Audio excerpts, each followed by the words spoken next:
There is a moment, quiet, invisible, when a person decides to become unstoppable.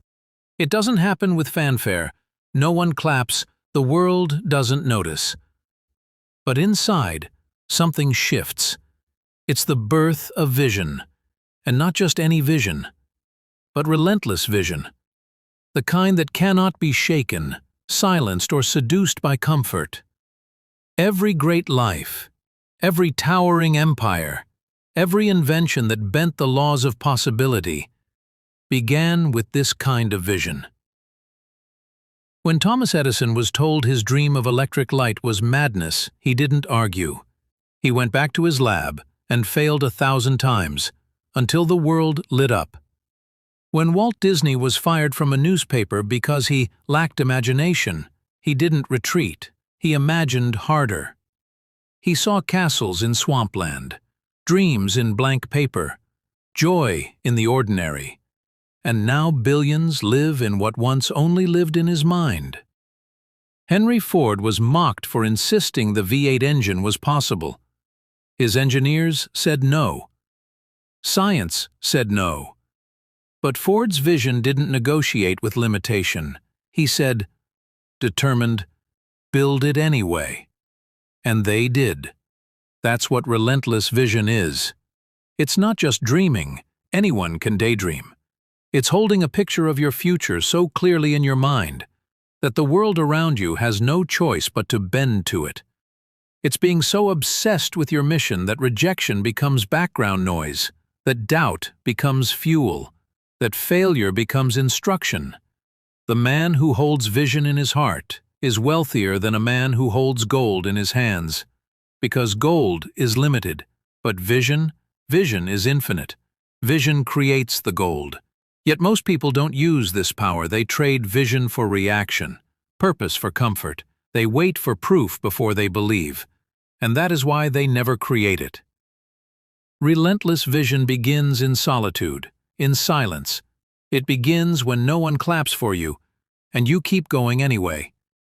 It begins when you have nothing but the belief that you are meant for more. You must see it when no one else does. You must walk toward it even when the path is dark. You must act like it's already yours, because in truth it is.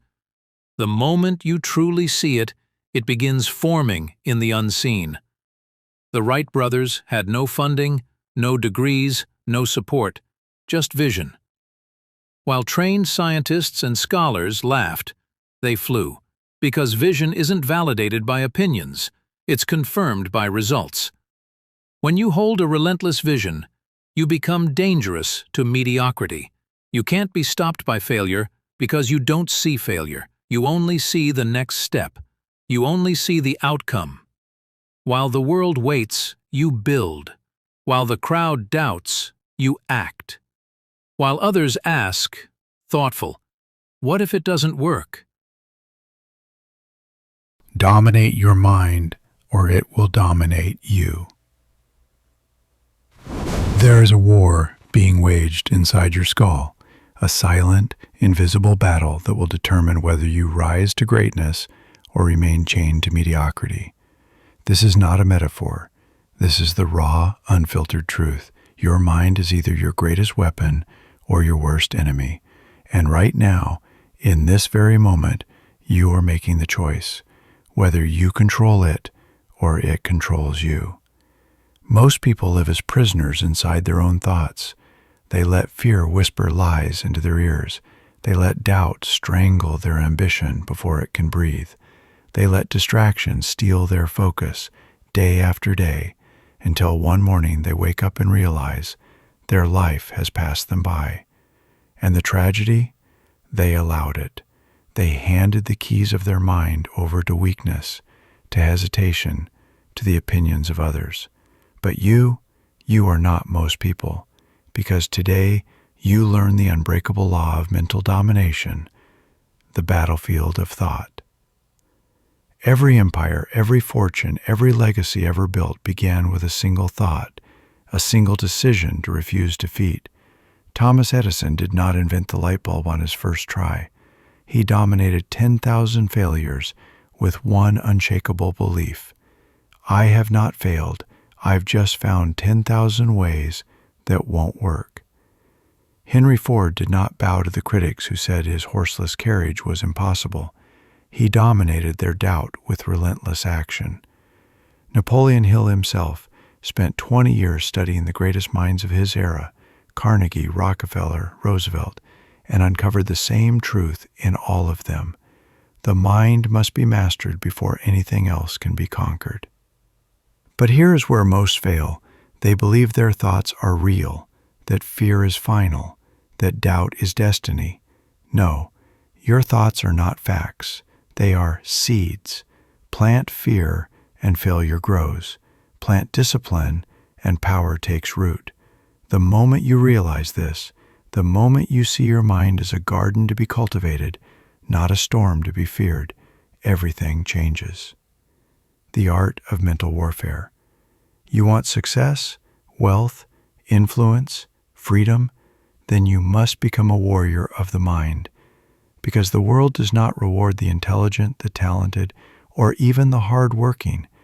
It rewards the disciplined, the ones who can look temptation in the face and say, "Not today." The ones who can stare down failure and whisper, "Try me again." The ones who can stand in the fire of adversity and emerge not burned, but forged. This is not about positive thinking. This is about command. When doubt creeps in, you crush it with action. When laziness whispers rest, you answer with motion. When fear screams you can't, you respond by doing it anyway. What if I told you that every failure in your life began with one thing: indecision? In Chapter 7 of Think and Grow Rich, Napoleon Hill reveals a brutal truth. Successful people make decisions fast and stick to them. If you don't learn to decide, life will decide for you. However, think about this. How many opportunities have you lost because you were waiting for the right time? The truth? There is no perfect time. Indecision is a habit, and like all habits, it grows stronger when practiced. Most people know what they want, but they wait. And in that wait, life passes them by. Napoleon Hill interviewed 500-plus millionaires, including Henry Ford, Andrew Carnegie, and Thomas Edison. The one common trait? They didn't waste time thinking endlessly. Henry Ford once made a decision everyone said was foolish, but he stuck with it and became one of the richest men in history. Hill says the majority of people who fail do so because they lack the firmness of decision. Why? Because they fear judgment. They want everyone to agree before they act. But the rich? They don't seek permission. They make decisions based on vision. Want to become decisive? Here's how. 1. Stop polling people for approval. 2. Set deadlines for every choice. 3. Write your goals and say no to anything outside them. Practice making fast, clear decisions daily because your future depends on it. A man who can't decide can never lead. The world doesn't wait for people to make up their minds. Decide what you want. Decide what you'll sacrifice. And don't stop until you win. This is the power of decision. Most people stop imagining after childhood. But Napoleon Hill says, imagination is the workshop of the mind. Every fortune, every invention, every success starts in the mind first. There are two kinds of imagination. Synthetic, combining old ideas. Creative, receiving brand new ideas from your subconscious. If you're not imagining your future, you're just repeating your past. The rich imagine, before they build. Now ask yourself, are you imagining big enough? Visual ideas for short. Start with black screen quote, "Imagination is more powerful than knowledge." Einstein. Show glowing brain animation or mind sparks. Transition to Napoleon Hill image or book cover. End with bold text. Imagination builds wealth. Part 1. Every achievement, every invention, every empire began with a thought. Hill believed your mind is not a storage space, it's a magnet. It attracts whatever you focus on, good or bad. So the first step to success is not action, it's intention. It's mental clarity. What do you truly want? Most people never ask, and even fewer believe they deserve it. Part 2. The role of desire. Napoleon Hill called desire the starting point of all achievement, but not weak desire, not wishful thinking. Real desire, burning, unstoppable, obsessive. When you want something so deeply, you're willing to suffer, to sacrifice, and to stay patient, that's when you've truly begun. Desire turns ordinary people into legends, but only when it's backed by donation. Part 3. Discipline and faith. Discipline is doing the hard thing, even when no one claps for it. It's waking up early. It's saying no to distractions. It's reading when others are scrolling. Faith is believing in your vision, even when your bank account says you're failing, even when the world laughs. Hill said, "Faith is the head chemist of the mind. It turns desire into energy. It fuels your belief system. Without faith, discipline fades. Without discipline, desire dies." Part 4. Hill taught us that success isn't a moment. It's a series of invisible decisions.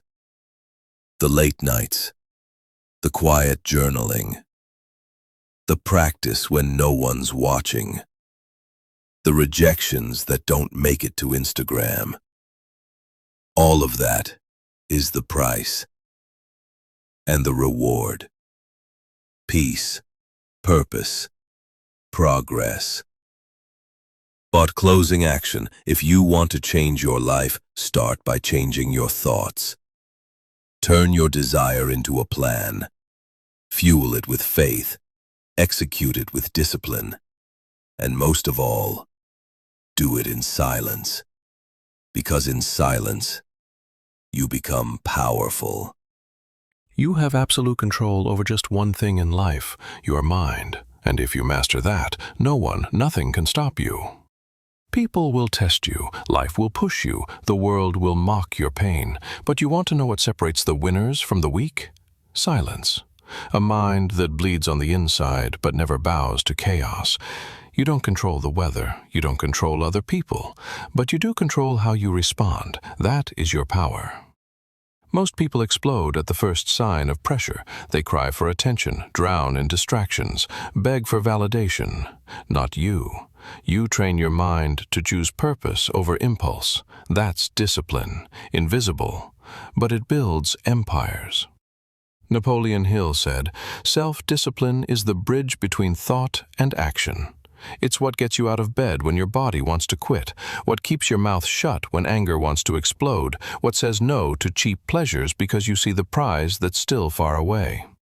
You don't need to explain yourself. You don't owe the world your story. Your silence is your strength, because in a noisy world, those who listen dominate. Hill believed the most powerful men spoke less and thought more, because when you're calm, you're calculating, and when you finally strike, no one sees it coming. Don't let emotions make decisions for you, because the weak react, the strong observe, then respond with clarity and purpose. Understand this. You don't have to be liked, you have to be respected, and respect doesn't come from talking, it comes from posture. People will misunderstand you, judge you, laugh at you. Let them. You're not here to be accepted, you're here to become impossible to ignore. So the next time life tries to break you, smile inside, because pressure only exposes those who aren't ready. You've suffered quietly, you've grown in the dark. Now it's time. Act like nothing affects you, not because you're cold, but because you're unshakable, and that scares them.